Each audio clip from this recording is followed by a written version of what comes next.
Warning, this podcast contains spoilers. Warning, this podcast contains spoilers. Let's go watch it in 2D. No, let's go watch it in 3D. But if we watch it in 3D, then is it worth the cost?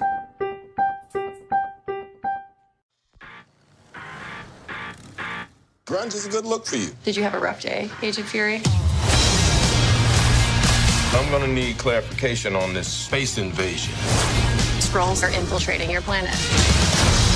They're shapeshifters. Okay, prove you're not a Skrull. That's a photon blast. And? A Skrull cannot do that. I'm just supposed to take your word for that. We are Kree. Strong, united. You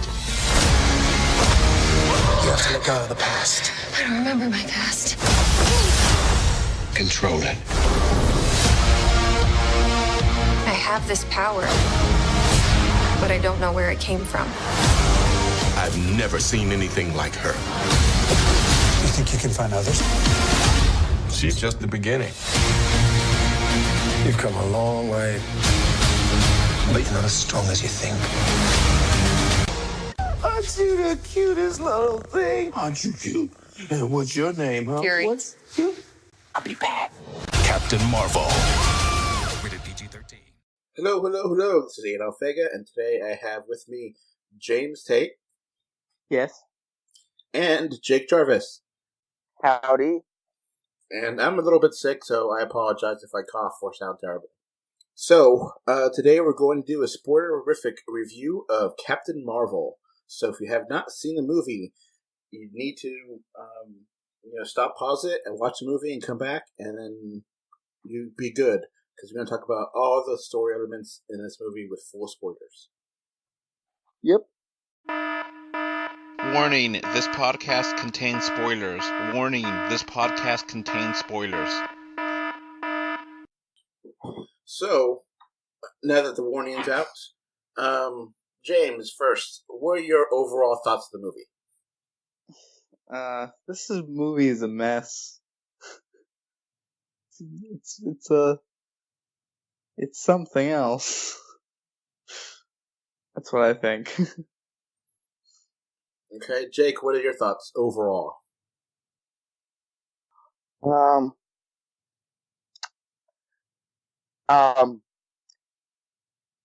This movie made me think Marvel movies right now are kind of almost beyond criticism. They're almost their own entity, their own genre at where we're at. How I would rate this as a movie would be much higher than how I would rate it as a Marvel movie. There were things about it I really liked, and there were lots of things not so much. Of course, this got a big laugh at the theater I was at because I live fairly near, several hours drive on back roads to the world's last Blockbuster, which sells their own craft beer, by the way. I mean, this is Oregon. So that got the biggest laugh. So, this movie starts off on another planet. Is this a Kree homeworld, I think, right? Yeah. Yep. Yeah, holla. And which we have not ever seen before in the Marvel Cinematic Universe. Yeah. And Captain Marvel, or Vers, as they call her for most of the movie, is training with Jude Law and trying to figure out about being with the Central Intelligence or something. And it's kind of confusing in the beginning. Yeah, the beginning of the movie is kind of weird. I'm not sure why they cut the movie this way, but it's like they just kind of drop you in the middle of this, you know? You know what I mean? Yeah. It's like I'm not entirely sure, the reasoning behind that. Well, eventually things kind of get explained, but some things don't get explained, which is kind of this, you know. Yeah, it's definitely, I'd say, has the weirdest pacing out of, like, I can't think of a Marvel movie that has this problem besides this movie. Jake, you got anything to add?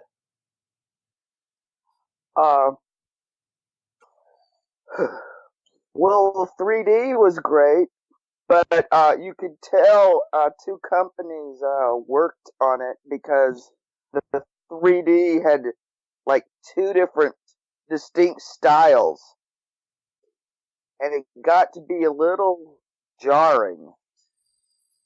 Okay, James, did you watch this in 3D?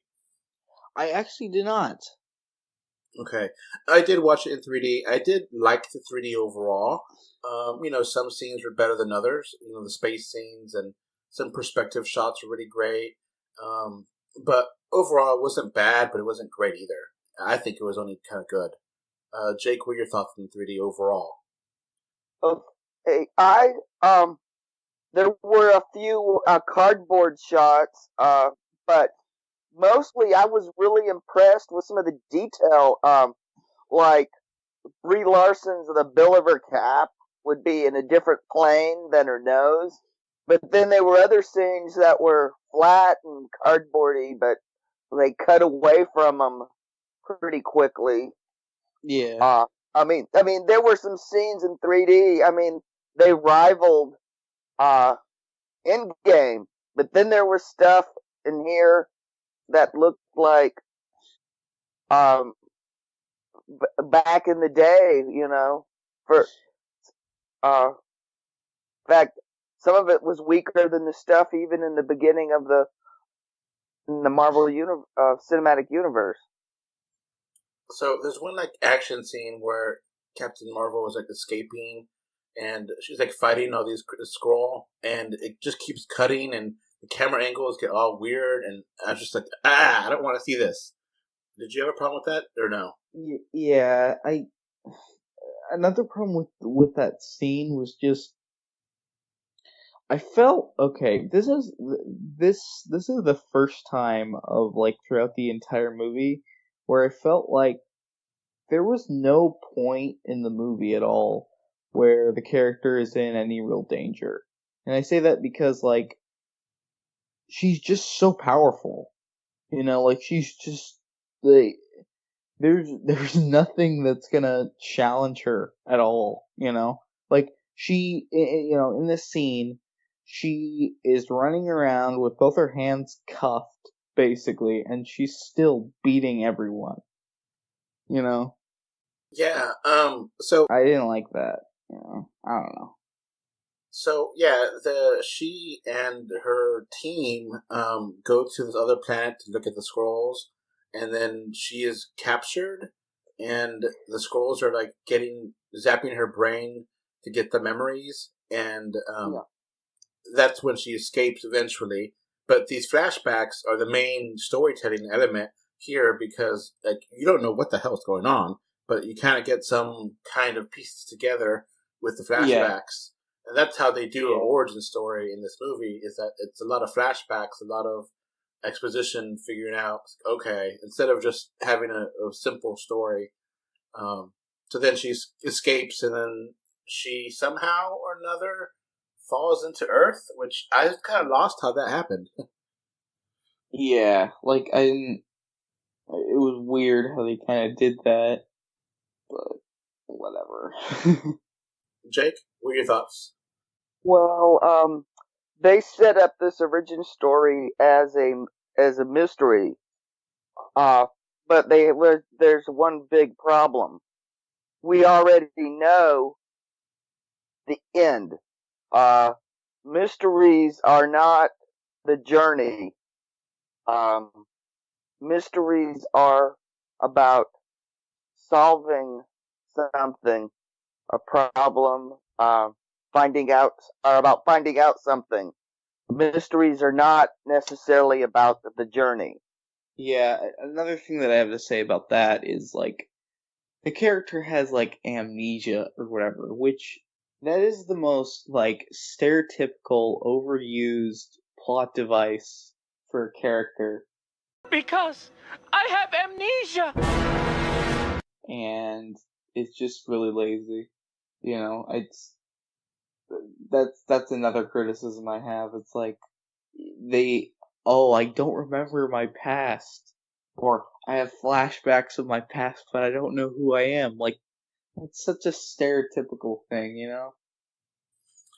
Yeah, it wasn't clear if she was brainwashed or if it was like her memories were destroyed or what exactly caused that amnesia. You know, Yeah, I also, part of me doesn't really understand the point of brainwashing her.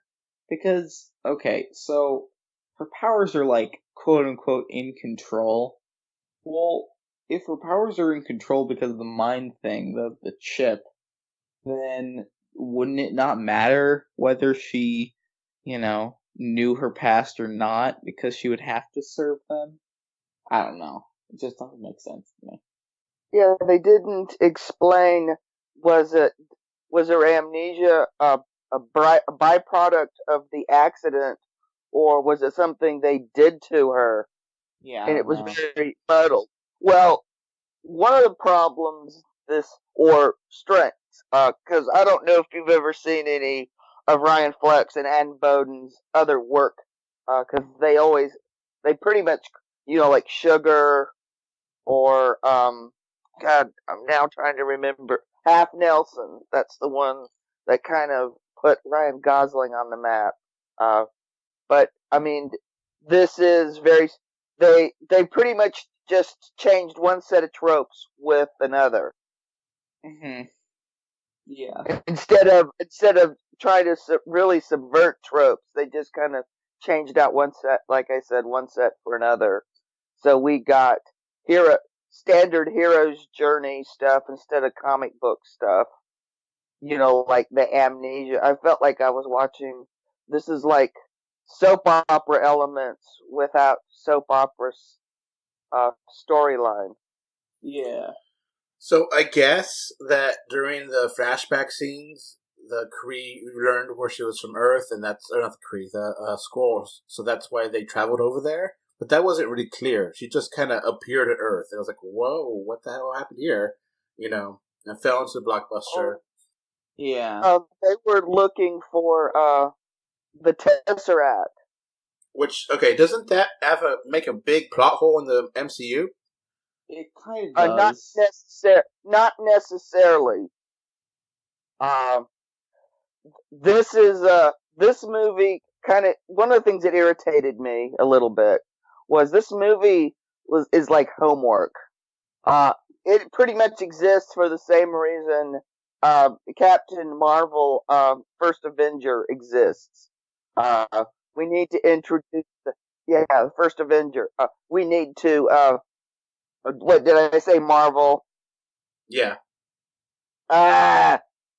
This movie exists for the same reason Captain America, the First Avenger, exists. That is to introduce a character you're putting in an Avengers movie so the audience won't be completely lost. Yes. It's just, in theory. Why exactly? How is the stone there? Okay, Stark found it while searching for Captain America, and so it was in what Shield's the group that eventually became Shield. Of course, I thought I didn't think they were called Shield until Pepper Potts coined it. I thought that they were calling themselves Strategic Homeland, blah, blah, blah, blah, blah. Yeah. And all of a sudden, here, we're in the 90s, and they're calling themselves S.H.I.E.L.D. Yeah. Okay. That's a retcon. Okay, I think actually the name S.H.I.E.L.D. was given by Peggy Carter back in the 60s. So, that kind of explains that, when she finished establishing it, which we did not get to see at the end of the Agent Carter TV show, which it did, that kind of left there. But yeah, apparently Shield has been around since the 60s officially, but they're around in the 40s and 50s. But they weren't using the anagram Shield. They were referring to themselves as Strategic Homeland, blah blah blah blah blah. Because don't you remember Coulson constantly saying it out until Pepper gets like exasperated and says, like, "Why don't you go by Shield?" Okay. Yeah. But didn't they get the Tesseract for like under the water? Yeah, Howard Stark, when he was looking for Captain America, comes because remember, Captain America doesn't get found until modern day, but the Tesseract gets found. So Wendy Larson would have access to it. What we don't know is when they got it exactly, how long she's had access to it. And also, something that they should have mentioned, Hydra was running S.H.I.E.L.D. at this time. Yeah. So how many Skrulls were tied up with Hydra? Yeah. That would have been nice to know. And were the Skrulls and Hydra working together, or did they just ignore? Or did did Hydra know about the Skrulls and the Kree? I mean, this would have been nice to know one way or another. It's like Hydra doesn't exist anymore. It's like Hydra doesn't exist. What?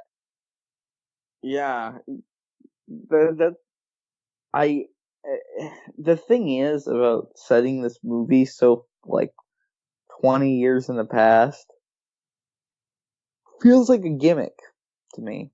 Feels like a gimmick, and then also it's like it's not even a good one because of the fact that it doesn't really make much sense as far as like there's things brought up in this film that don't really work.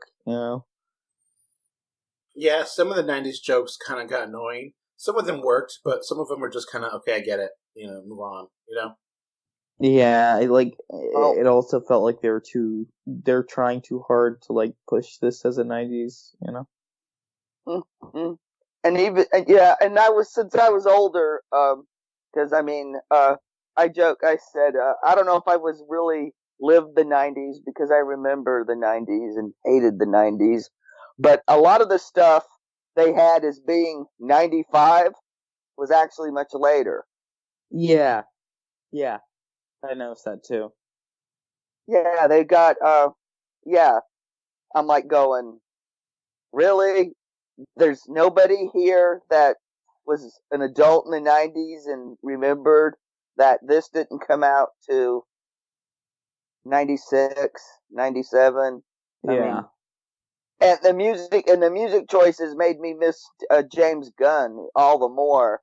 Some of them were too on the nose, like literally, and didn't have any nuance. And others were, I guess, they had a package deal. Buy the rights to this song, we'll toss this song in.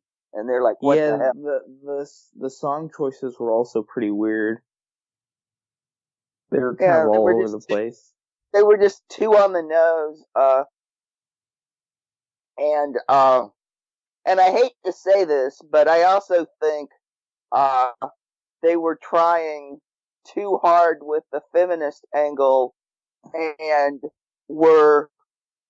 sometimes it was coming across more that it was getting in the way of serving the bigger story.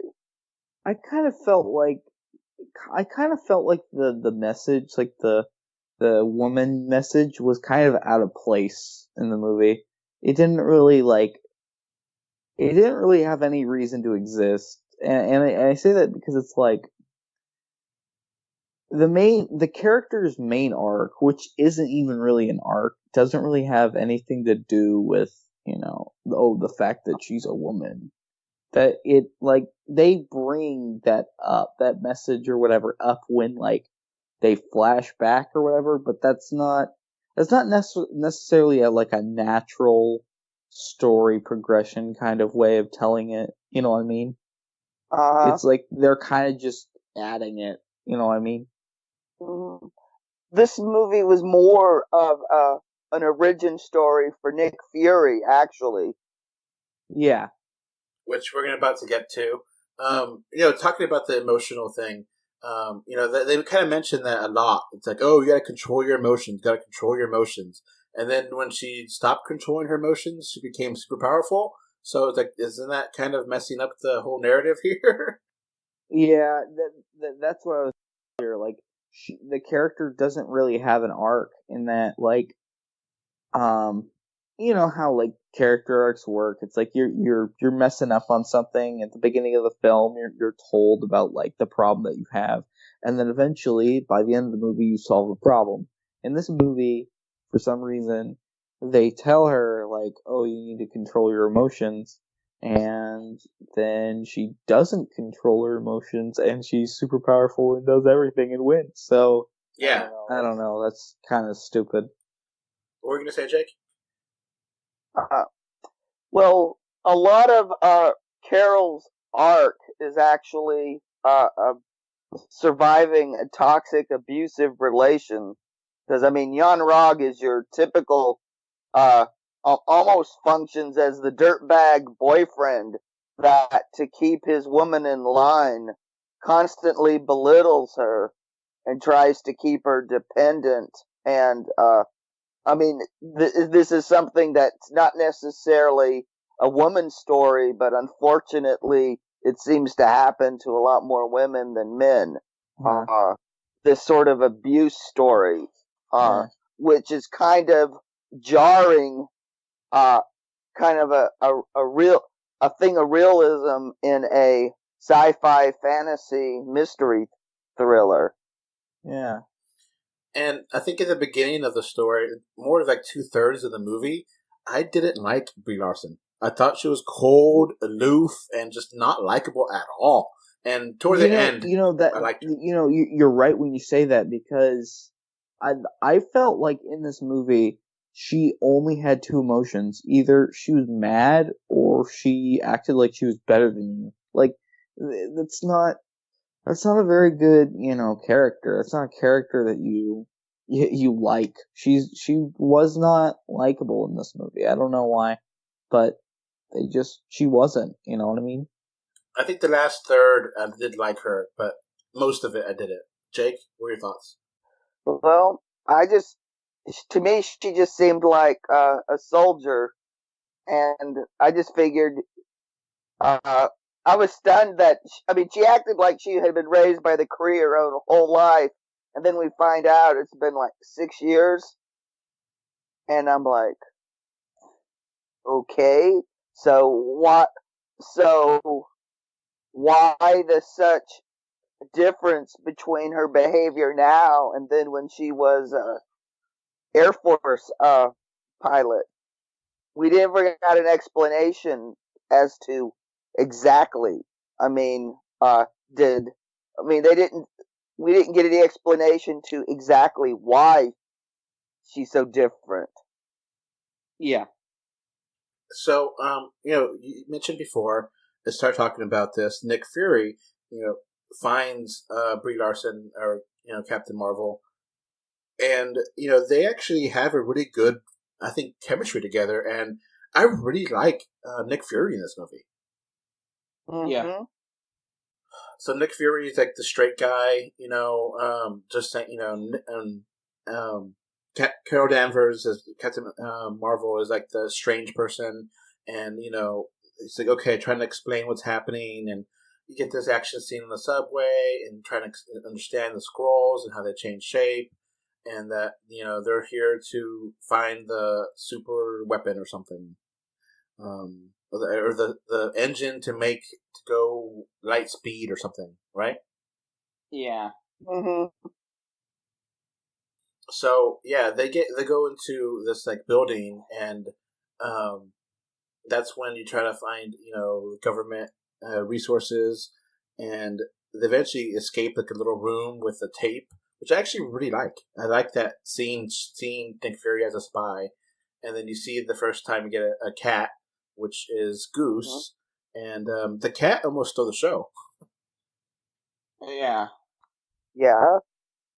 Now we know, because we're nerds, the cat was it Zirkin? Gherkin? Yeah. Flurkin. Flurkin, yeah. And it's not a cat. It is a different species, alien species that looks like cats but are very powerful. And they changed the name of the character for no apparent reason. And they changed the gender of the cat. Yeah. Yeah, Chewie's a female cat who lays lots of eggs at a time, like 176 or something like that.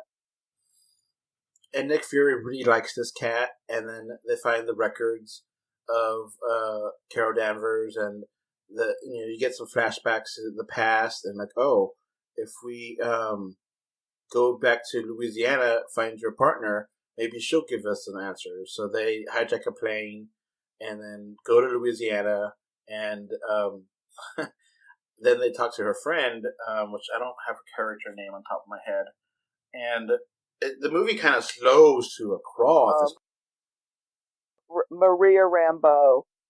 She's kind of a retconned daughter. They shoehorned her in here because they want Monica Rambeau to be an adult in current time. So and comic nerds know that Monica Rambeau is another one of the women who took the Captain Marvel mantle at one time. And she was also known as Photon, Spectrum. She was a Captain Universe. She was part of Next Wave. Huh. Agents of Smile. Wow. I thought her character was okay. So they're building her up to something. So Monica Rambeau is going to be something in the Marvel Cinematic Universe. I'm hoping for next. I wasn't a fan of the hanging out with her friend or whatever all day. It felt like a really dumb and bad version of the Age of Ultron farm scenes. I didn't like them. It just kind of slowed down the movie. Yeah, this movie operates on a really slow burn. Yeah, and then another thing I hated, honestly, I hate the Skrulls are good twist. I hated that twist because the Skrulls are not good. They're bad guys, and the thing that would have been a better twist is that they're both bad, like in the comic book. Like the thing is that like there's two twists. It's like, oh, the Skrulls are good and the Kree are bad. It would have been better. It's like, okay, well, the Skrulls are bad, but the Kree are also bad because and no side's right. Really, it's just a never-ending war. I don't know. I just didn't buy the whole the shapeshifters are the good guys all along. See, I didn't expect that twist. I actually kind of liked it. I thought that was interesting and a way to, have a different, not all aliens are bad aliens. And, you see the Skrulls and you automatically think that they're evil because of their appearance and, that apparently the Kree have been hunting them down and, they don't have a home planet anymore. And, which eventually leads to us finding their ship in space. And, apparently it's been cloaked and been there for a while. I was like, okay, that's a plot hole. Yeah.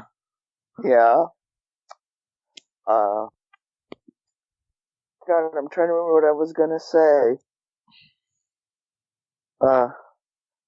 I didn't so much mind the Skrulls were good guys because because I've never seen like a whole race of anybody's being bad or good, but it was a pleasant to, twist to see this little bunch of Skrulls, you know, not necessarily trying to take over the world. Of course, the theater I saw this in, there were a lot of fanboys grumbling under their breath near me about how this screws up any possibility of a secret invasion, which was what a lot of them were hoping the next phase of Marvel was going to be, the secret invasion storyline. But you have to remember when this movie was developed, Disney hadn't bought Fox, and they didn't have access to the Fantastic Four family of characters, and God knows what deal they had to make to be able to use the Skrulls. Or maybe the Skrulls were one of those character groups that was jointly owned by Disney and Fox.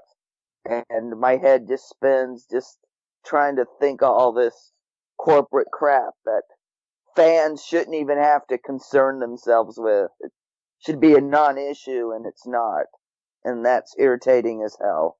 So, we learned that Carol Danvers, she was, she was flying with Marvel, and they have a crash, and the Kree attack her, and then that inside the airplane that they're in, the jet that had the technology, and Carol Danvers shot it, and it exploded, and that gave her powers. And I didn't really understand how she could survive that. I think they didn't really explain that well enough in the movie. Just kind of have to go with it. Yeah, they didn't explain it at all. I mean, you just assume Kree, the same medical stuff that Fury used to bring back Coulson and Agents of S.H.I.E.L.D., they had better technology to use on Carol. Would have been nice to see that. Yeah, well, having Coulson in this movie and doing literally nothing with him was stupid.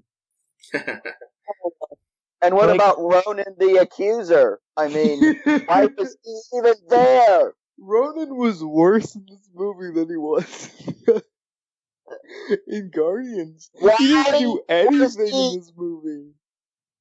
Yeah, except he didn't do anything. Why was he here? And I also want to know, Clark Gregg never had this much hair. Not even in the 90s. I don't think he ever looked this young. Even when he was that age. Yeah. And then we do get the Flurgan actually use the powers and eat up the bad guys, and that was actually really fun. Uh-huh. Yeah, and when he went all Cthulhu on the Tesseract, and then all of a sudden the humans knew why the Skrulls were afraid of him. Yeah. So, we get to like the conclusion, which is Carol Danvers just completely unleashing and becoming the binary version of her, right? Mm-hmm. Yeah, the binary powers. Which she's basically unstoppable. I mean, she was able to take down like 50 missiles at once and like nothing to it.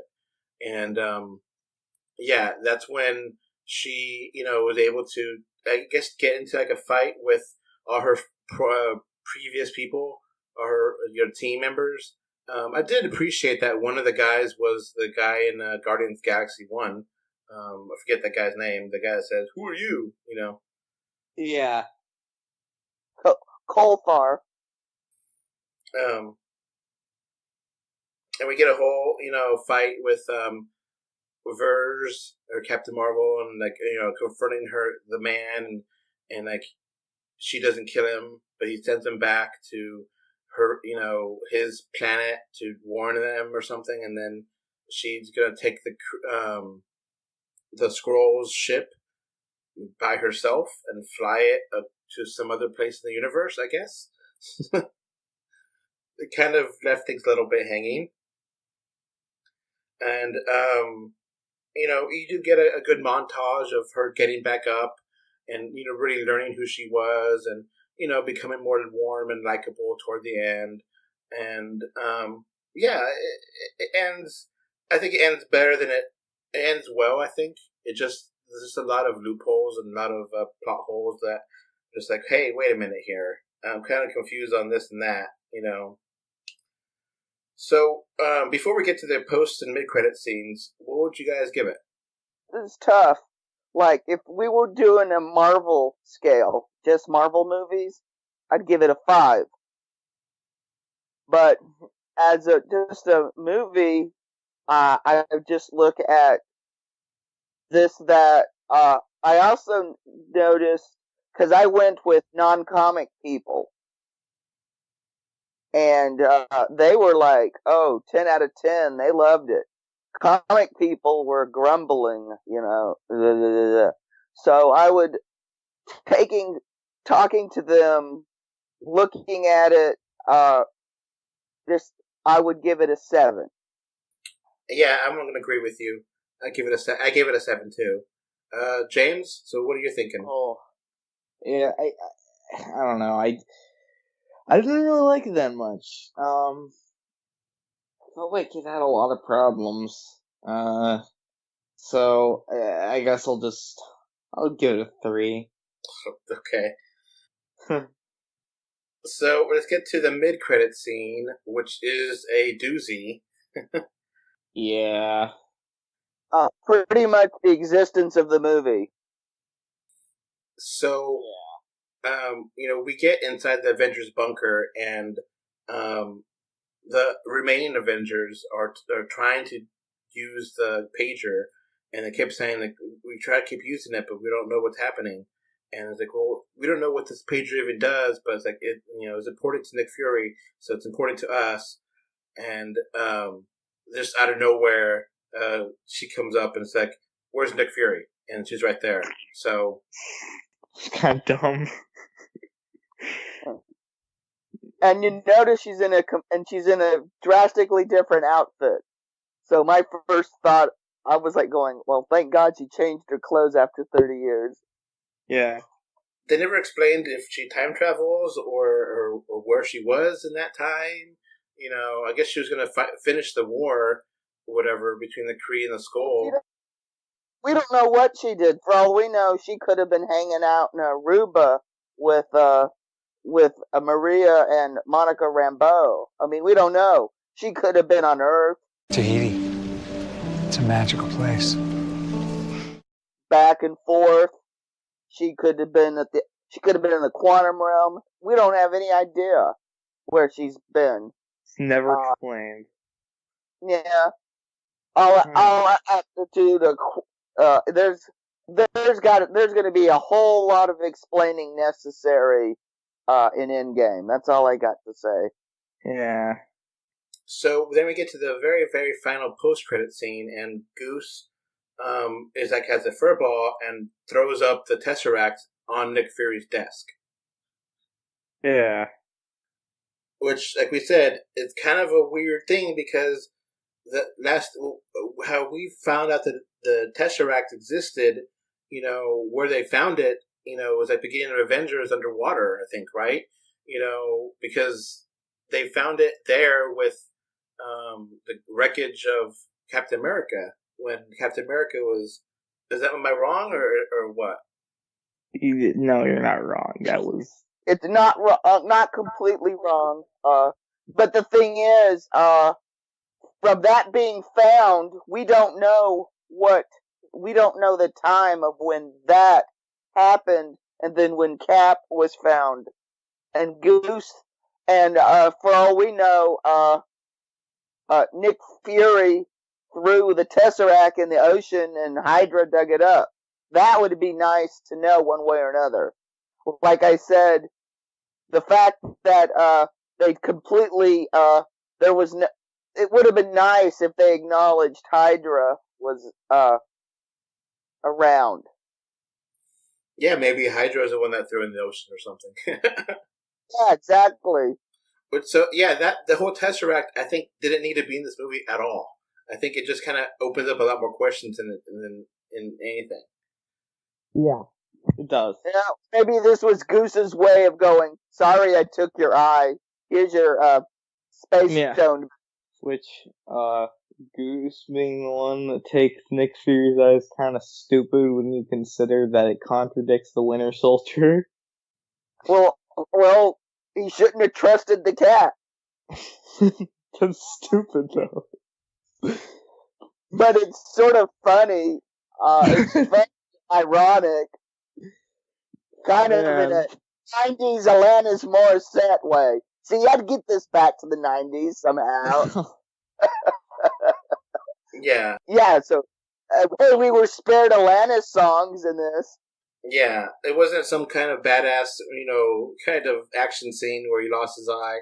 It was a cat that scratched him that he did not read the cat. If you own cats or have been around cats, you learn to read their body language, and obviously Nick Fury did not learn that until the hard way.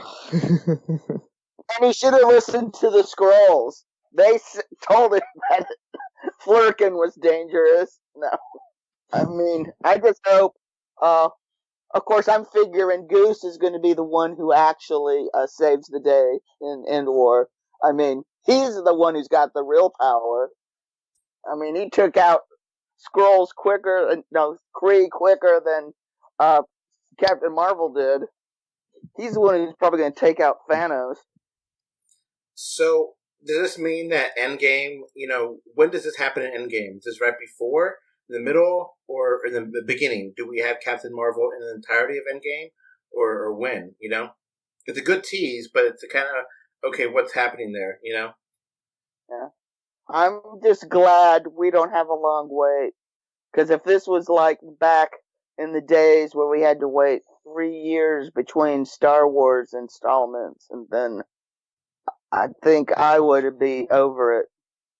Yeah.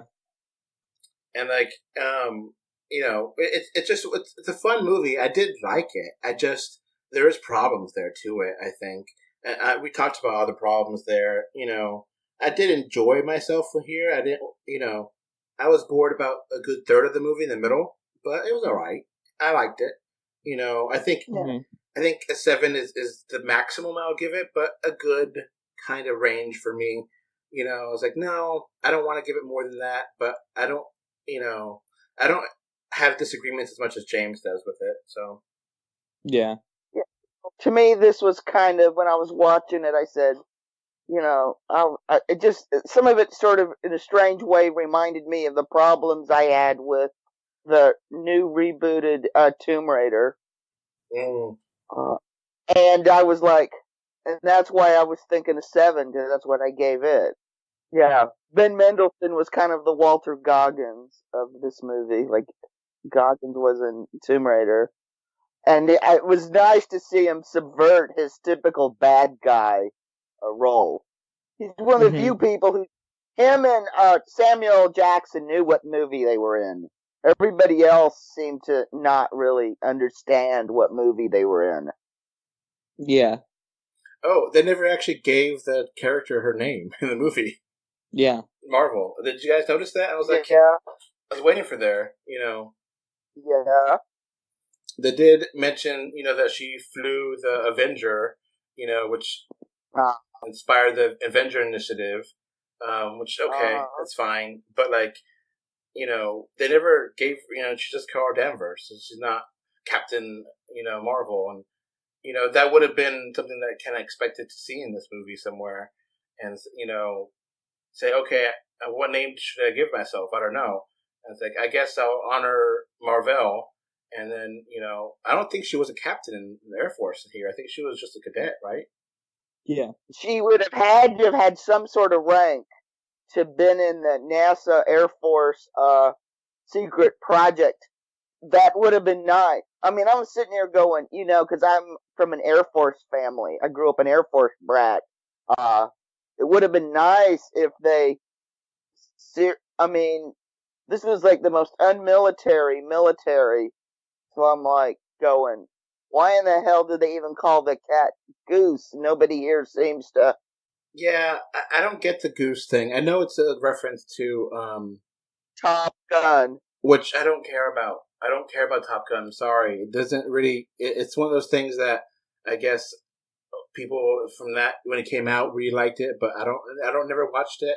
I have no desire to watch it. I just don't get it. James, do you ever watch Top Gun? No. But everyone knows Chewie. I ended up getting dragged to see the 3D conversion and fell asleep because I had been drinking. So I can't even tell you how the 3D is. But like Chewie is much more of a fun character because Chewie, like Chewbacca, and everyone would get that. Chewbacca, Star Wars has resonated over the years, and I think everyone would have got that joke. The irony of the name Chewie because of the Flerken's mouth. Yeah. So that's a weird change. I don't see the need for that, but that's fine. Whatever, I guess. Yeah. Whatever movie you want to change things up for no reason, sure. Yeah. Well, I was actually surprised they got something this good out of Carol Danvers' story, because her comic book origins are a mess. I think that they were faithful. It's impossible to be faithful to this character. I mean, she started out as the love interest for Walter Lawson. Even though they gave her rank, I was like, she was, for like 10 years, pretty much the arm candy of Marvel. Then the whole Miss Marvel thing, and don't even get me started about that skankwear suit of hers. Oh, the green suit or the red and blue one? When she was Miss Marvel in the 6-inch heels and the bare midriff and the short shorts and half of her butt hangs out and the fugly mask. Are you talking about the red one or the black one? Because I really like the red suit. Oh, the black suit was sexy. When she was Warbird. That was a sexy outfit. And she explained the heels, because she used the heels more than once to put out an opponent's eye or something. So, yeah. And she says, I fly most of the time, I don't walk. Yeah. Okay. Is one of the lines that I said, I think I like this character finally. Mm-hmm.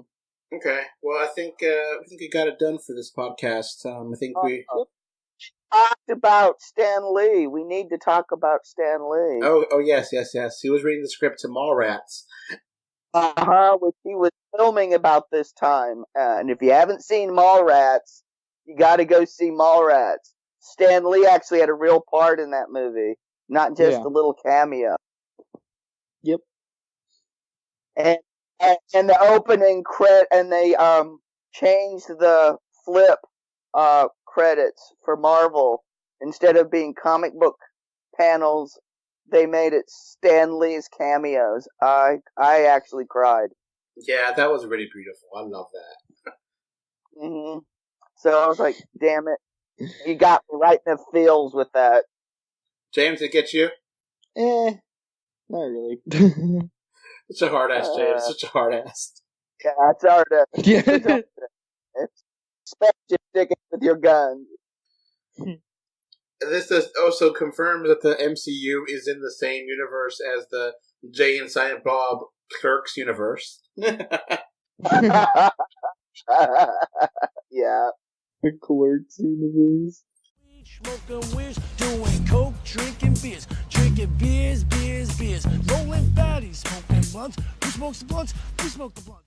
Kevin Smith said that on, I think it was on Instagram, that he was like stunned when he saw that. He's like, "Oh my god, I'm in that.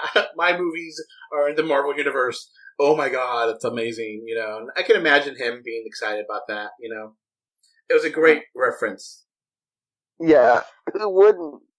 I mean, the state of Oregon is like, yeah, we're in, because we have the last Blockbuster standing. And as far as I know, the only video rental place that has its own craft beer. Wow. All right, well, I guess that's basically it. Anything else, James? Anything else? Nope. All right. Well, thank you for listening. Bye. Bye. Bye.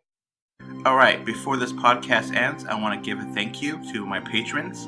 Right now, we have one patron, which is David from Spain, and I want to thank you for your financial support. All right, so that's going to be it for this podcast. We now have a Patreon, and the link is in the description. Thanks for watching. And we are on Facebook, Twitter, Instagram, little bit everywhere. Just look for us, 3D or 2D.